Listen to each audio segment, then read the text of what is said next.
Hello guys, welcome back to channel. Bhima teaser వచ్చేసింది. అప్పటి నుంచి నేను వెయిట్ చేస్తూ ఉన్నా, కానీ 1:30కి వచ్చేసింది భీమా టీజర్. యాజ్ నేను ప్రభాస్ ఫ్యాన్ని చెప్తున్నాను. ప్రభాస్ ఫ్యాన్స్ అందరూ గోపిచంద్కి ఎలాగైనా సపోర్ట్ చేస్తారని నాకు తెలుసు. ఎలాగైనా సపోర్ట్ చేయాలి, ఎందుకంటే వాళ్ళిద్దరు బెస్ట్ ఫ్రెండ్స్ కాబట్టి. కానీ నేనైతే చూశాను భీమా టీజర్ అయితే బీభత్సమైన గ్రాఫిక్స్, డిజైన్, ఆ భీమా టైటిలే ఒక రేంజ్లో ఉందన్నమాట.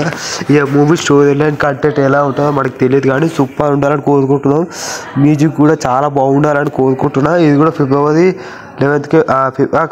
ఫిబ్రవరి 9కి రిలీజ్ అవుతా అని చెప్పేసి అంటున్నారు. మళ్ళీ చూద్దామా ఎలా ఉంటుందో, నాకైతే తెలియదు. కానీ ప్రొడక్షన్ వాల్యూ అయితే సూపర్, డైరెక్షన్ పరంగా అయితే హైలైట్. కానీ గ్రాఫిక్స్ బీభత్సమైన గ్రాఫిక్స్ ఉండడం జరిగింది. కానీ ఒక్కొక్క డైలాగ్ ఒక్కొక్క డైమండ్ అనమాట. ఎందుకంటే అఘోరా నుంచి ఈ డైలాగ్స్ అన్ని చెప్పడం జరుగుతుంది.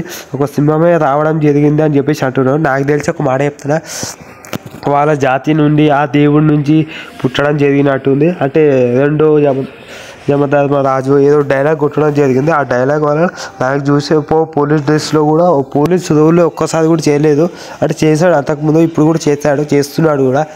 చూడాలి ఎలా ఉంటుందో మనకు తెలియదు, కానీ ఆ రోల్లో నటించడం కానీ యాక్టింగ్ ఏదైనా తీసేస్తాడు. ఎందుకంటే ఆ ఫీల్స్ చాలా అంటే చాలా బీభత్సంగా ఉంది. ఆ గ్రాఫిక్స్, డిజైన్ సూపర్ ఉంది. మీకు నచ్చిందో లేదో కామెంట్ చేయండి. యాజ్ ఏ ప్రభాస్ ఫ్యాన్స్ అందరూ కూడా కామెంట్ చేయాలని కోరుకుంటున్నాను. టీజర్ అయితే సూపర్ ఉంది.